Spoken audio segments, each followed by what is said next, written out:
ಇತ್ತೀಚೆಗಷ್ಟೇ ಉದಯ್ ಜೈನ್ ಸೌಜನ್ಯ ಪ್ರಕರಣದಲ್ಲಿ ಇವರ ಹೆಸರು ಕೇಳಿಬಂದಿತ್ತು. ನಂತರ ಕ್ಲೀನ್ ಚಿಟ್ ಸಿಕ್ತು.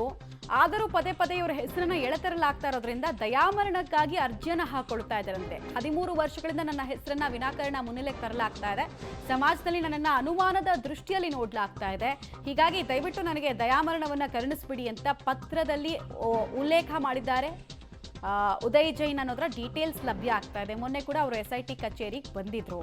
ಬಂದ ಮೇಲೂ ಕೂಡ ಅಂದರೆ ಲಾಸ್ಟ್ ಒಂದು 13 ವರ್ಷಗಳಲ್ಲಿ ಅವ್ರು ಅದೇ ಹೇಳ್ತಾ ಇರೋದು. 13 ವರ್ಷಗಳಲ್ಲಿ CBI ತನಿಖೆಗೆ ನಾವು ಸಹಕರಿಸಿದ್ವಿ, CID ತನಿಖೆಗೆ ಸಹಕರಿಸಿದ್ವಿ, SITಗೂ ಕೂಡ ಬಂದಿದ್ದೀನಿ, ಮುಂದೆ ಯಾವ ರೀತಿ ತನಿಖಾ ಸಂಸ್ಥೆಗಳು ಕರೆದ್ರೂ ಬರ್ತೀನಿ. ಬಟ್ ವಿನಾಕಾರಣ ನನ್ನ ಹೆಸರನ್ನ ಒಂದು ಹೆಣ್ಮಗಳ ರೇಪ್ ಆ್ಯಂಡ್ ಮರ್ಡರ್ ಕೇಸ್ನಲ್ಲಿ ತರ್ತಾ ಇರೋದು ನನ್ನ ಘನತೆಗೆ ಚ್ಯುತಿ ತರ್ತಾ ಇದೆ, ನನಗೆ ಮಾನಸಿಕವಾಗಿ ಅದು ಹಿಂಸೆಯನ್ನು ಕೊಡ್ತಾ ಇದೆ. ಹೀಗಾಗಿ ದಯಾಮರಣವನ್ನು ಕರುಣಿಸ್ಬಿಡಿ ಅಂತೆಲ್ಲ ಪತ್ರದಲ್ಲಿ ಉಲ್ಲೇಖಿಸ್ತಾ ಇದ್ದಾರೆ. ಸೊ ಎಲ್ಲಿಂದ ಶುರುವಾಗಿ ಎಲ್ಲೆಲ್ಲಿಗೋ ಪ್ರಕರಣ ಹೋಗ್ತಾ ಇರೋದನ್ನು ನಾವು ಗಮನಿಸ್ತಾ ಇದ್ದೀವಿ.